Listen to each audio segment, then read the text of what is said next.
A sad loss today. Country music legend Toby Keith has died at the age of 62 after battling stomach cancer. According to a statement on his website, Keith passed peacefully Monday night surrounded by his family. Western Mass News reporter Reagan Lockery spoke with a local man who knew the singer personally.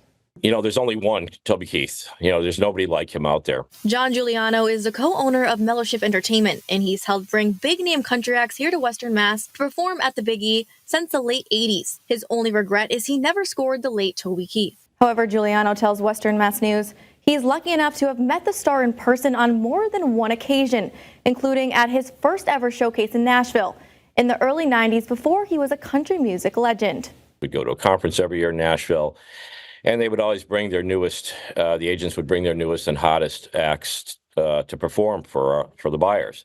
And it was always very stressful for the acts. And there were 3 on that day, and it was all acoustic. They didn't have a band, basically a very small room. There was probably 20 to 40 of us maybe.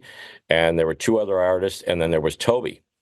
And Toby did 3 songs, and he blew everybody away. He blew the other 2 artists away, which actually were supposed to be maybe better than him. Giuliano tells Western Mass News from there the Red Solo Cup singer became an instant success. And eventually in the early 2000s, Toby Keith became known for his work with the military, performing for troops overseas, which Giuliano explains was no small feat. They were right there, you know, very close to enemy lines.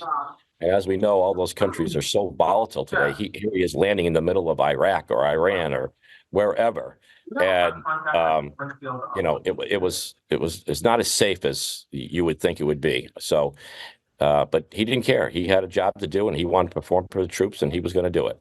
But Giuliano says that's just the type of guy Toby Keith was, calling him down to earth as he remembers the last time he met up with him in 2016. He was just having a ball, having a great time, and just he never forgot his roots. He never forgot where he came from.